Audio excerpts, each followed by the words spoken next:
معزز سامعین، السلام علیکم ورحمۃ اللہ وبرکاتہ۔ آج کا ہمارا موضوع ایک واقعہ ہے۔ یہ بھی بہت عبرتناک واقعہ ہے اور سبق آموز واقعہ ہے۔ نبی کریم صلی اللہ علیہ وسلم نے فرمایا کہ بنی اسرائیل میں 3 آدمی تھے، ایک کوڑی، دوسرا گنجا اور تیسرا اندھا تھا۔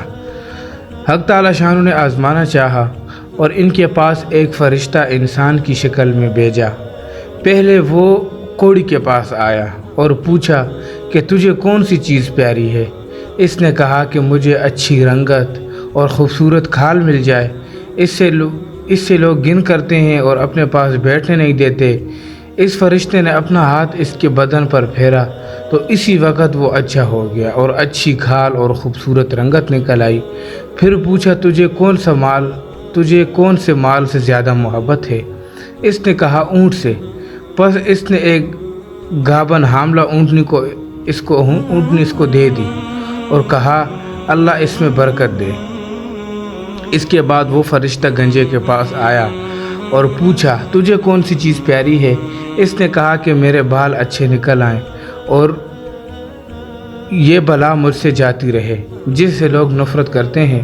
فرشتے نے اپنا ہاتھ اس کے سر پر پھیر دیا، وہ فوراً اچھا ہو گیا اور اچھے بال نکل آئے۔ پھر پوچھا کہ تجھ کو کون سا مال پسند ہے؟ کہا گائیں۔ پس اس کو ایک گابن گائے دے دی اور کہا اللہ تعالیٰ اس میں برکت بخشے۔ اس کے بعد پھر اندھے کے پاس آیا اور پوچھا تجھ کو کیا چیز چاہیے؟ اس اندھے نے کہا کہ اللہ تعالیٰ میری نگاہ درست کر دے کہ سب آدمیوں کو دیکھوں۔ اس نے اس کی آنکھوں پر ہاتھ پھیر دیا اور وہ اچھا ہو گیا اور پوچھا کہ تجھے کون سا مال پسند ہے؟ اس نے کہا کہ بکری۔ پس اس کو بھی ایک حاملہ بکری دے دی گئی۔ تینوں کے جانوروں نے بچے دیے۔ تھوڑے دنوں میں اس کے اونٹوں سے جنگل بھر گیا، اسی طرح اس کی گایوں اور بکریوں سے بھی جنگل بھر گیا۔ پھر وہ فرشتہ خدا کے حکم سے پہلی صورت میں کوڑی کے پاس آیا اور کہا کہ میں ایک مسکین آدمی ہوں، میرے سفر کا سارا سامان ختم ہو گیا ہے اور منزل مقصود تک پہنچنے کا کوئی سلسلہ نہیں سوائے خدا کے اور تیرے۔ میں اس اللہ کے نام سے جس نے تجھ کو اچھی رنگت اور عمدہ کھال عنایت فرمائی، میں تجھ سے ایک اونٹ مانگتا ہوں کہ اس پر سوار ہو کر اپنے گھر پہنچ جاؤں۔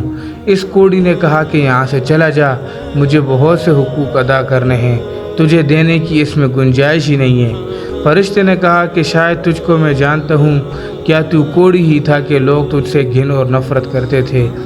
اور کیا تو مفلس نہ تھا؟ پھر تجھ کو خدا نے اس قدر مال عنایت فرمایا۔ اس کوڑی نے کہا واہ کیا خوب، یہ مال تو میری کئی پشتوں سے باپ دادا کے وقت سے چلا آ رہا ہے۔ فرشتے نے کہا کہ اگر تو جھوٹا ہے تو خدا تجھ کو ویسا ہی کر دے جیسا کہ پہلے تھا۔ اس کے بعد دوسرے شخص یعنی گنجے کے پاس آیا اور اسی طرح اس سے بھی سوال کیا، اس نے بھی ویسا ہی جواب دیا۔ فرشتے نے کہا کہ اگر تو جھوٹا ہے تو خدا تجھ کو ویسا ہی کر دے جیسا تو پہلے تھا۔ اس کے بعد پھر اندھے کے پاس گیا اور کہا کہ میں مسافر ہوں، میرے پاس سامان نہیں ہے آج بجز خدا کے، اور پھر تیرے کوئی میرا وسیلہ نہیں ہے۔ میں اسی کے نام پر جس نے تجھ کو دوبارہ نگاہ بخشی، میں تجھ سے ایک بکری مانگتا ہوں کہ اس سے اپنی کارروائی کر کے سفر پورا کروں۔ اس نے کہا بے شک میں اندھا تھا، اللہ تعالیٰ نے محض اپنی رحمت سے مجھ کو نگاہ بخشی۔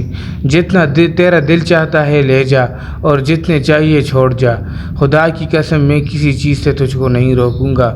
فرشتے نے کہا کہ تو اپنا مال اپنے پاس رکھ، مجھے کچھ بھی نہیں چاہیے، فقط تم تینوں کی آزمائش مقصود تھی، سو وہ پوری ہو گئی۔ خدا تجھ سے راضی ہو اور ان دونوں سے راضی ہو۔